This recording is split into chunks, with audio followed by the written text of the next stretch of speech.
Alright, okay. Bismillahirrahmanirrahim. Assalamualaikum warahmatullahi wabarakatuh. Waalaikumsalam.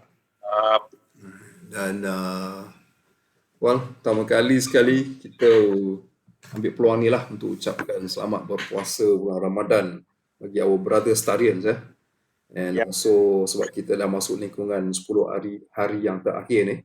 So sama-samalah kita sebelum sibuk dengan persiapan hari raya walaupun hari raya tahun ni agak unik sikit untuk sama-samalah berpesan kepada each other untuk tingkatkan usaha ibadat kita dalam mendapat hikmah dan berkat hari 10 terakhir ni dan lah. Okay. So coming back to this session lah ya. I think this session we just simply call it when the stars talk. Obviously taking cue from the famous kita punya cheer when the stars go marching in hopefully that rallying cry to the punya brotherhood arms inspires the same kind of brotherhood spirit that we have lah before any game so that we continue can learn from it or what can we participate and partake lah. So I hope we continue to engage with each other. We know physical distancing should not mean social distancing. Maybe it's more important now that we provide support and show each other that socially we are still as close to each other and we are providing support. Banyak issues yang we can learn from each other lah. And then number two, I guess for me, I can say lah, that this use of social media or widening the use of social media beyond browsing, beyond messaging and sharing photographs or whatever stories with each other, but we use it as a platform that is actually beneficial.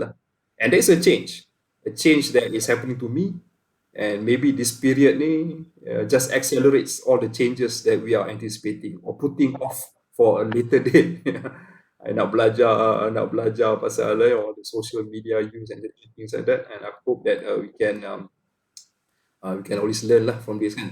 So that is why we hope that we plan for this series of talks amongst each others that we can learn, we can engage, and provide support to each other. And I think this gives birth to the thought of having this series lah. So hari ni kita petuah lah for our inaugural punya series ni. Kita dapat sama kita someone who is actually not unknown lah, no stranger to this social media landscape and all this creative art punya so saudara Johan Ishak, and I think he's wearing his batch punya t-shirt tu seperti kenali from 5 1992. And so Johan, as I mentioned just now, not a stranger at all to the creative arts landscape. And I think him being the former CEO of Media Prima TV, and I think in my creative ventures, etc. And also many other things that he has actually in the background been supporting a lot of other studies in their creative ventures. And now Johan, he is the MD for soon to be household name in the TV media space called, if I may, Johan, MD for Awesome TV. So I'm breaking the news to you all. It's a startup, and I think Johan, I think a lot of exciting things are happening, and we look forward to it. So we wish you the best of luck, bro, in that venture. And I know that we look forward to a lot of your contribution to that space. Okay, Johan. So without further ado, I think I'll leave it to you. The format is really laid back. Okay. Cool. So I leave it to you, bro. Okay. All right. Thank you. Assalamualaikum. I think first of all, thank you so much for having me in this series, and the first one as well, right? Inaugural. And I would like to apologize because this is the best space I can find in my house. It's nice background, but what it means is that every now and then you will hear my kids shouting, because they'll be running in front of me and they're making noise. So sorry for that. And I will be mixing English and Malay whenever I can to make it more jovial, right? Okay, so so I think I was thinking about what to convey, what messages I want to convey to fellow old boys and also Starians who are still in school, if they're watching, is that the experience that I have gone through, since I started working over 20 years ago, somehow, not me choosing to be in the area, but somehow I landed myself in doing a lot of restructuring. I started my work in an accounting firm, actually two accounting firms, Deloitte Touche Tohmatsu in Australia and US, and then in PricewaterhouseCoopers, short form PwC, in Malaysia, in UK, in US, in Cairo, various projects, and I somehow landed on a lot of restructuring work. In UK, did a lot of restructuring for asset restructuring for cable and wireless. In Egypt, doing due diligence of Ananda Krishnan's acquisition of the power plant at Port Suez and Port Said, which are the power plants that are under one MDB now, if I'm not mistaken. And then in Malaysia, huge, all of those companies that went through CDRC, corporate debt restructuring, in 1998 onwards with the creation of Dana Harta and all that. So I was all involved in the various jobs there, and you name it, Maxis, Astro, the demerger of Telecom International away from Telecom to become Axiata, Proton. Dana Harta itself had a lot of jobs that I was involved in, and then basically, and System Television Malaysia Berhad, and MRCB and NSTP at that time, which gave rise to a newborn company called Media Prima Berhad way back in the year 2000, 2001, under Dato' Rahman Ahmad. Well, back then he was Encik Rahman Ahmad, sorry. And subsequently after that, I started a new venture capital for the Ministry of Finance called My Creative Ventures, which is quite unique because we're not talking about restructuring companies, but we're talking about restructuring industry as a whole, for the financial ecosystem, for people like fashion designer, TV production, art gallery, literature, book publication, music publication, and what have you. So that is why I chose restructuring. So I think maybe if I want to share some salient points about what restructuring is all about. Now, I remembered in one of the board meetings of a listed company that I presented sometime way back in 2010, I think, about 10 years ago. And the first slide that I presented is the story of Kodak Moment. And Kodak Moment is not, smile, cheese, and snap. No. Kodak Moment is a sad story. You can hear my son screaming at the back there, sorry. So Kodak Moment is basically chapter 11 of the US Bankruptcy Act, So what happened to Kodak was they were relying too much on their 95% of source of revenue, which is from the film, the photography film. In fact, Kodak was the one who created digital camera. The photo of planet Earth from the moon was from a Kodak technology. So sorry about that.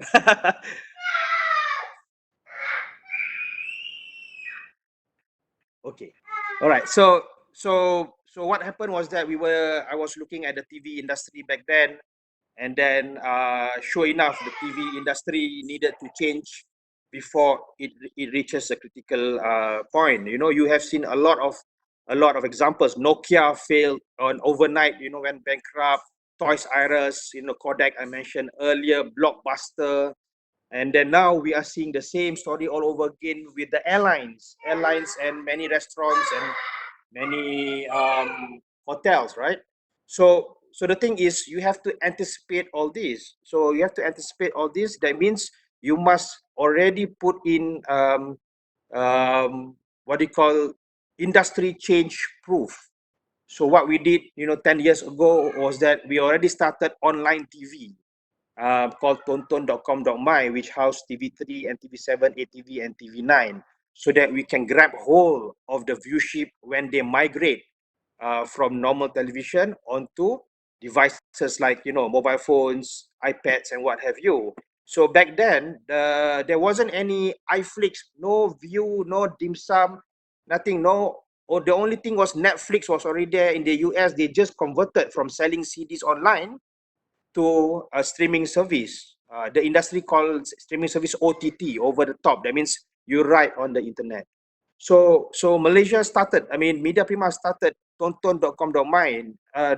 So me and Dato' Izzah Momar, so we presented to the board. So we started that to be prepared. But we were very fast. We were too fast indeed, because people has not, at that time, they have not yet migrated onto online. But today we see a lot of people watching, by the millions, watching through online, and then not many. The youngsters don't go to the normal television.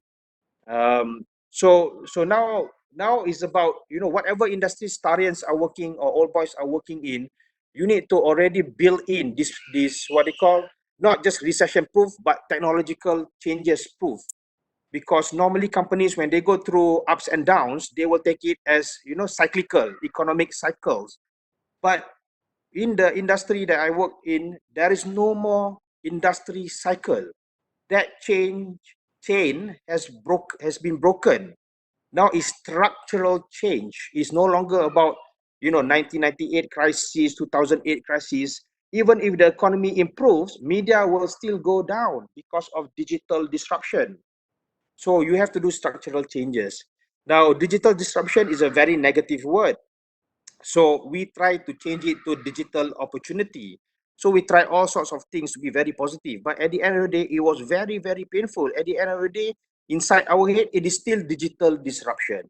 Why? Because we have changed everything, but we still cannot make enough money to survive. And that is what digital is having impact to a lot of the industry, because the value becomes lower. For example, if 10 years ago, if you buy a unit of music, used to be one CD, maybe 10 to 12 songs, cost 40 ringgit maybe, right? But now one unit of music is not one CD. It's not even one single. It's, I don't know, 40 ringgit Spotify, or whatever, how much you pay per month Spotify, and they got thousands of songs. If you divide it by number of songs, what will you get? It's so small. So it's the same with the media industry. What you see in traditional media like TV, radio, newspaper, the value is a lot higher in terms of the pricing structure compared to digital, when it's so cheap. So therefore, a lot of people run to online, mostly Facebook and Google. So even the small enterprises, SMEs, they rather spend 7,000 ringgit per month do Facebook boosting and what have you. So because of that, you see a significant, not seasonal change, but structural change, where the revenues for advertisement expenditure for TV used to be 2 billion for the whole country. Now half has gone to Facebook and Google, so only left another, not even a billion. It's only probably about 800 million left for all the TV stations, right? So this is a new norm. Okay, you have to face it. It is not going to go back to the old ways. You will not get the old numbers. Forget about looking at 5 years projection. A lot of the merchant bankers like to use 5 years to do their financial projection, cash flow analysis, and what have you. But 5 years becomes too long. Even 3 years has become too long. So now all the companies, they can only do 12 months rolling of a budget or projection. Because why? The market is changing very fast. Technology is coming in every day, and therefore you need to be nimble to change. So this is where the painful thing comes in. When you need to be nimble and to change, your business model must change. Your business model needs to follow the current technology. Therefore, it needs to be very lean and mean. It needs to be nimble. So here is where relevant words such as gig economy, outsourcing, stuff like that comes in. Now, the biggest transportation company in the world do not own a single fleet of cars or vehicle. The biggest accommodation business in the world do not even own hotels. So we're talking about Grab, Uber, Airbnb, stuff like that. So you have to urbanize everything. So these are all the words which make sense from business perspective to stay agile, to stay nimble, so that you can survive financially. But these words are very demonic to some people. For example, the union, So when I had to deal with restructuring, obviously it involves right sizing of the workforce. Unfortunately, you see things like VSS, MSS, restructuring, and what have you. Now it's very painful because you have to deal with the union and you have to deal with the politicians. So it's not easy, especially when you are a big media company that everybody relies on to get information, right? So it's very painful, and then it's also very emotionally taxing on you, either management as a whole or you individually when you make decisions, because when you apply all this automation, outsourcing, gig economy, and all that, you will know there'll be a bunch of people who will lose their jobs, right? But you must be honest. How do you deal with this dilemma? You need to be honest that the decisions you need to make should be for the stakeholder of the companies, right? For the company to survive, right? So, but when you do that decision, some people will lose their job, right? So it is not a good feeling, but it is something that someone needs to take decision. A lot of the media companies in Malaysia in the past year or so, we see people lose their jobs by the thousands. I don't have to mention names. I don't think I want to mention names. But if you have read enough news, you will know some of the media companies that closed, had release people, and what have you, right? So I think the salient point here is that you need to prepare the company to be agile and lean and mean to face the potential structural change that we will be facing. And we will have a lot more structural change that will be coming in because technological advancements are coming in really, really, really fast. So I think that is the important message that I want to convey to everybody.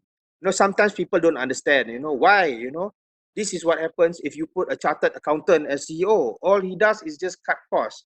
But that is what people don't understand. We don't come in, on behalf of the chartered accountants, because I'm a chartered accountant from Australia, New Zealand Institute of Chartered Accountants.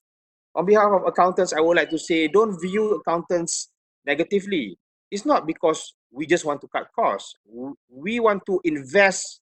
We want to reallocate resources to actions that matters, that brings in money, right?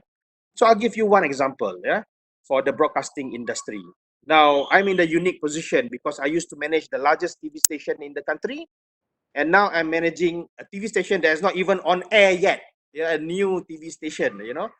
So we're talking about another TV station that is largest in the country that has got 1,000 staff in their workforce versus a new station that only has about 30 people now.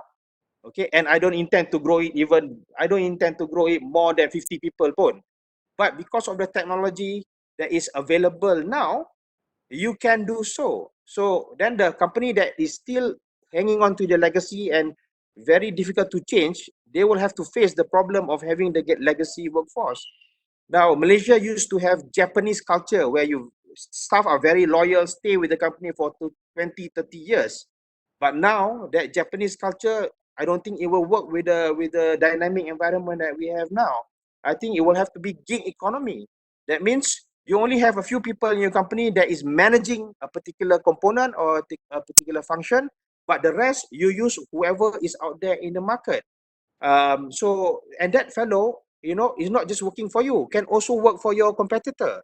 So this is the most accurate form of the neoclassical Keynesian economic method, right? The demand and supply. This is the purest form because you are not tied up to any company. You can do work for anybody. So this is what gig economy is all about. So I think we have to embrace that. And then with the COVID-19, actually make it even faster, is accelerating this particular method, right? So going back to example, for example, last time we need a huge room, for example, maybe 10 feet, 15 feet by 15 feet room, or one whole boardroom full of broadcasting equipment to manage the broadcasting of 4 TV stations, for example. But now all of that technology has been reduced to a particular stacker, just a stacker that can operate, say, 12 TV stations, right? Now what happens? If you take the new technology, you will save floor space rental, you will save aircon, you will save electricity. You don't need 20 engineers anymore, you only need 2 engineers. But the painful thing is 18 engineers will lose their job. So I think humanity as a whole, we all have got the responsibility, we have the fardu kifayah, have to figure out the 18 people who lost their job, right? How do you repurpose them? How do you create new job functions in this new reality? So that people have got purpose in life, people have got jobs to do, to replace the obsolete job because of the change in technology. So I think this is the biggest point that I have learned from the media industry. And mind you, if you follow closely what the technology has given you, actually technology at first may be expensive, but over time it become cheaper. And what would cost something like 200 million, not even 10 years, about 5 years, 7 years ago, now only cost less than 10 million. The whole room that I was talking about the broadcasting system, that may cost about 200 million way back in 2010, but now it only costs less than 10 million. Yeah. So you can see things are changing really fast, and therefore you need to make sure the structure that you have in place in your company is something nimble that you can play around. So that means it will not just affect the organization structure, it will also affect the company's policy for human resources, whether you have permanent staff or you've got contract staff, or you apply gig economy and what have you, or you work from home, you do hot desking, you don't need the office space, and the whole works. And also a policy about investment, whether you invest in capex on your own, keeping the asset, or you don't invest in capex, you just outsource it anyway. I mean, nowadays people don't buy laptops, they just do leasing of laptops every 3 years. The leasing company will change the laptop. That is the first sign of this gig economy, but in the form of, instead of people, in the form of capital or in the form of equipment. And again, I give you the reference earlier, which is Uber, Grab, Airbnb, and all this. Why should you have the asset? Why should you own the transport when you can do it the Uber way, the Grab way? Why should you own buildings for hotels when you can do it the Airbnb way? TV stations, why should you own transmission towers, transmission assets when you can outsource it to companies like MyTV for digital TV? So these are all things that it may, if you put it on the textbook, it may sound very motherhood, very philosophical, but in real life, when you actually face all this, oh my God, it is not a motherhood statement. It is actually a reality that people need to embrace.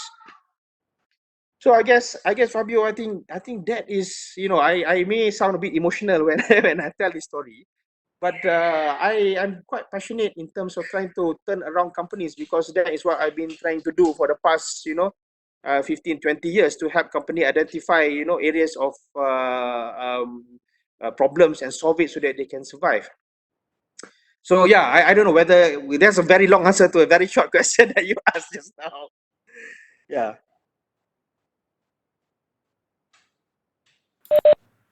All right. Well, thank you, Johan. Yeah. I've led myself into the conversation. That's the advantage of being a host. Yep. Yeah. Yeah. But yeah, interesting. Thank you very much. I mean, interesting topic. To be honest, yeah. I mean, interesting that you chose restructuring, corporate restructuring, as a topic for in fact, your inaugural, our inaugural, and your inaugural session also. Yeah. To be honest, I had you pegged for more upbeat social,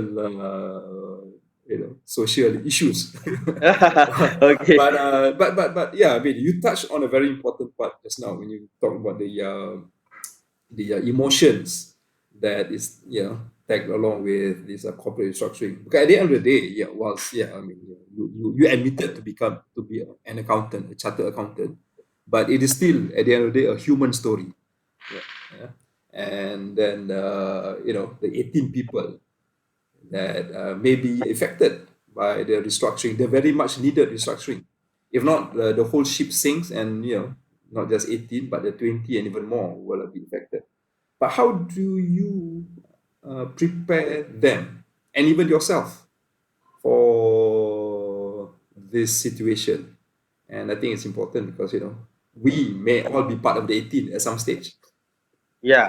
So if I may, actually, not only people are affected by my decisions, but I am also affected by my decision. Not only we structure the technical, the implementation, sorry, the operations bit, but we also structured the management bit, right? Which makes my job also at that time redundant, okay? Because we had too many CEOs in that company, in the listed group. So we had to structure, and of course, I volunteered to leave because after making all the restructuring, the second last was the HR restructuring, and the final one was management restructuring. So this is something very important, because people will say, oh, management make decision, management cut staff at the lower level, but you still keep the headcount for the top people. This is not fair. So we have to do everything from the top until the bottom. So therefore, if you have to realize, if your job is out, that means you also out. So I also face that both. I also face, the part where I make decision, people lose their job. I also lost my job, because of the restructuring. So to answer your question, actually the best way to do this is to be truthful about everything.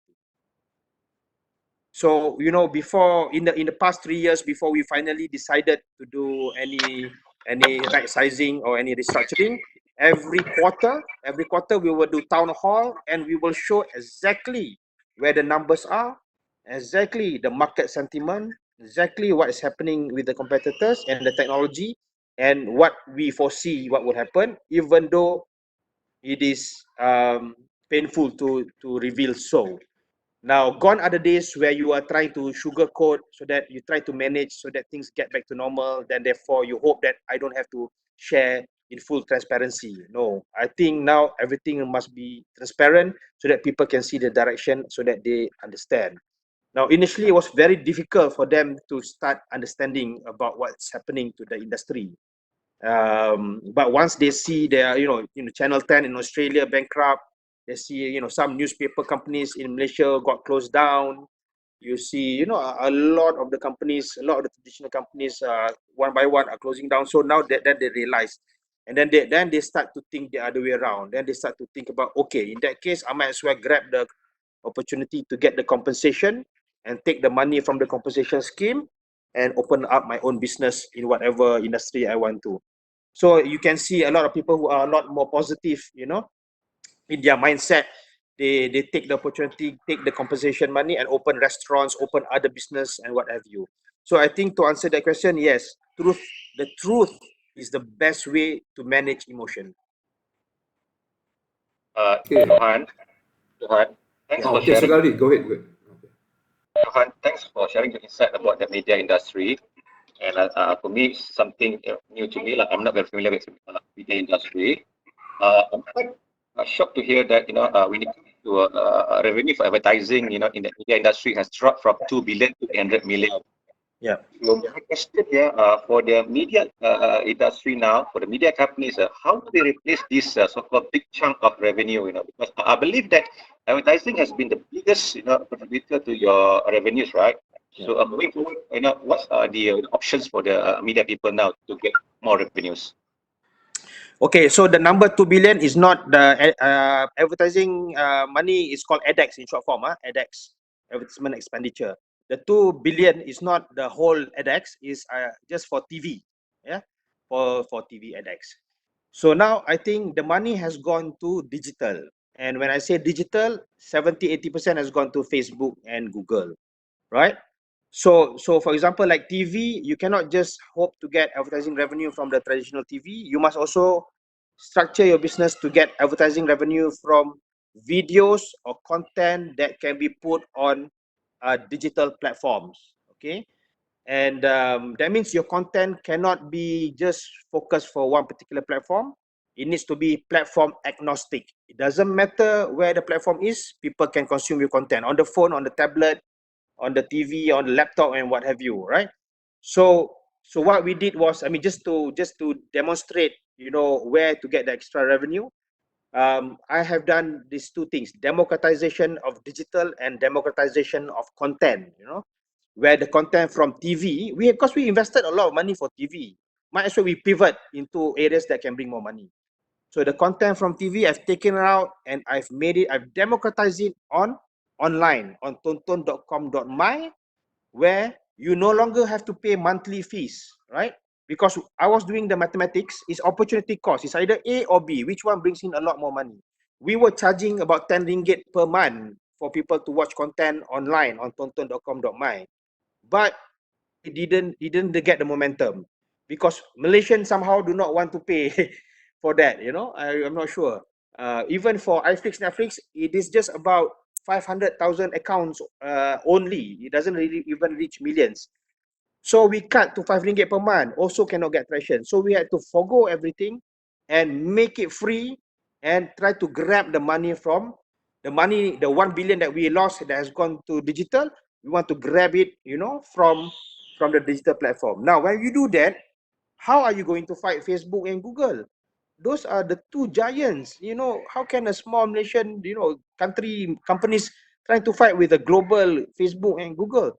So what we did was, you know, we studied all the possible technologies, and we decided that, hang on, taking cue from whatever Airbnb and Grab and Uber has done, we were saying that, hey, why should we own our own platform to do this streaming service? Because we were bleeding like 40, 50 million ringgit every year, but we still cannot make money. Why should we do that? You know, if I open a blog tonight and I put the name Johan TV as the blog, right? And then I hire engineer, right, to pirate some content through satellite tab or whatever it is, put the drama on Johan TV Blogspot, all right? Okay, and then I will agree with the engineer, okay, I'll give you 40% of the revenue. Then immediately overnight, you will have a TV station called Johan TV online. You don't even need to have the TV set. You just go to that blog and click and the video is there. That is how pirates work, illegally. So I told my team, I want you to create a pirate. We will make that pirate, the model, as legal. So after so much brainstorming, after so much seminars or learning from all sorts of the countries around the world that has got the streaming services, India in particular, Singapore, UK, Korea, and what have you, we had decided to take the biggest technology for video consumption online in Malaysia. 80% of the video consumption in Malaysia is via YouTube, and YouTube is owned by Google. So we went to San Francisco, or to be exact, Mountain View, where the headquarters of Google is.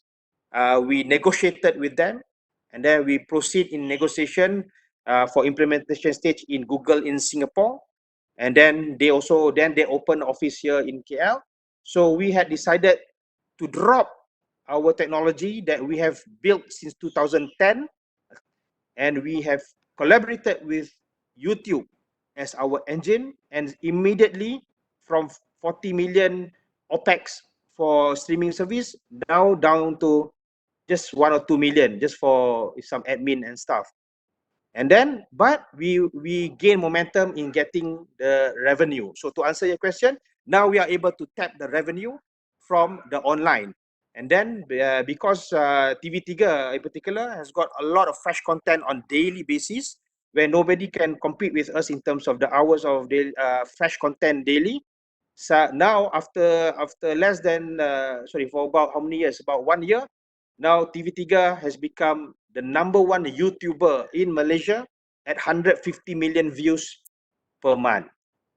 So that was the latest number before I left Media Prima, right? So that is, I think, when I give example, it's easier to address your question. I think that is one of the example. You have to take the idea and emulate in the different industry. Yeah. Okay. Well, thank you, Johan and Sukardi, for that question. Yeah. I guess my takeaway from that is the pirate, when you talk about the pirates, so I wonder where the rebel mindset came from. You have to The go back as rebel. far as 1988 or 1992. Right. Yeah. My discipline wasn't good lah back then when I was in school lah. I have to admit lah, I had a lot of cases lah, but I think Fabio, I think I know what you're trying to do. You're trying to bring me back to 1988 to 1992. And what sort of person I am. Linking back to who I am now lah. I think it's quite smart lah. You do that. So okay, so maybe I be truthful lah. I study a lot, but I study late night until 3 a.m. when I was in school. Not the best way to study. I wouldn't advise people to do that. But I just cannot think in the daytime. My brain didn't work. So my brain only work at night time. So that's why I study at night time. But during the other times, I was a hooligan lah, basically running here and there, potong pagar, keluar malam, bisa rokok, I don't name it lah. I don't need to list the whole thing lah, right? But at the end of the day, even though you do all that, you are not jahat. You are just nakal, right? You just nakal. But if you stay focused, you nakal macam mana pun, you stay focused to study and meet your objective, and you get enough, A's and the good results for SPM, you will build your character from there on. So I think I would like to take this opportunity to probably, if I have to advise myself, if I can go back to 1992 and advise to the hooligan Johan who was there in Greenhouse, I would advise a few things lah. I would say number one is humility, right? Humility. When you become successful, you will forget that and you will be bongkak and sombong. On your way up, you will meet so many people. Be careful. Be nice to them. Because on your way down, you will meet them again. So saranan saya kepada budak star, old boys ataupun yang masih student, jangan sombong. Humility is very important. Yang lagi teruk, if you are bodoh sombong, itu lagi hancur. So that's number one. Number two is honest effort. Honest effort ni, the why I use the word effort belakang is not necessarily you just honest and that's it. Tak. Honest tu memang dah sah dah, memang kena honest. Tak boleh corruption apa bala. But honest effort in your purpose in the organization that you work for. If you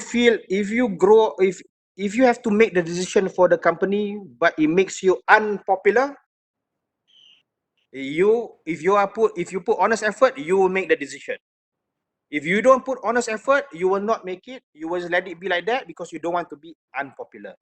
So I have faced all these people. Politicians have debated, about whatever restructuring that I wanted to do in the parliament, and they went and say really harsh words like, pihak pengurusan pengkhianat bangsa dan sebagainya. So those kind of words have been used against me in the parliament debates and all that, because it was gone to, the union has gone through Minister of Human Resources and what have you. But honestly, that is the decision, and you are doing it, with an honest effort, make that decision. So that's the second point. And I think number three is, as I started earlier, talking about the Kodak moment and all that, don't get yourself trapped in the Kodak moment, not the cheese, smile, snap. No, it's the Chapter 11 bankruptcy of the American Bankruptcy Act. So what it means is that you must always be agile. That means the only constant in the model that you're applying is change itself. That is the only constant. When you change, you get out of your comfort zone, you will figure out a lot more, agile ways of managing whatever endeavors that you are undertaking. Okay. Yeah. No lah, I wasn't trying to rope you into any statutory declaration time limit. Kalau sekolah nak take action on anyone who speakers tu. But yeah, true. I mean, and I think the traits of being humble, honest, these are things that is even now, we can always reflect on ourselves. Even yesterday, Yeah. where you're being completely honest and humble in our Yeah. Okay. Well, I think we have a few more minutes if you are still okay, Johan. Sure, I'm okay. Get a few more maybe one question or two daripada anyone else. Ainul?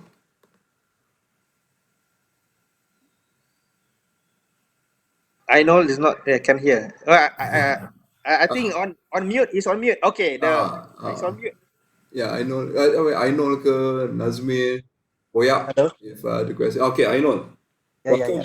Sorry, I joined the session a bit late, but I was No entertained worries, bro. by Johan's experience and eloquence. But I think some of his points are valid, not just for restructuring. It can also be applied to our day-to-day experience. Can change maybe in the context of company restructuring. The points can be also applied to students, yeah, to teachers, to old boys at large. Probably this we can debate much later lah. Yeah, that's just my short point to that. Of course, Johan has touched a wide variety of the gig economy, of which if I were to listen to it again, I'm sure he would make an apt choice for Minister of apa ni, entrepreneur rather than just dekat media prima. But anyway, kudos to Johan. I think this will be an extremely entertaining sessions lah. Yeah, if it were to be shared to the old boys and students at large. All right. Well, yeah, I'm glad yeah, no problem. I mean, yeah, for information too, we are recording the session, and I'll figure out a way on how to post this to a platform where it can be widely shared dengan other Starians, and also for them to be able to listen to it at their own time. Okay, kalau gitu, may I then suggest that we record our appreciation kepada Johan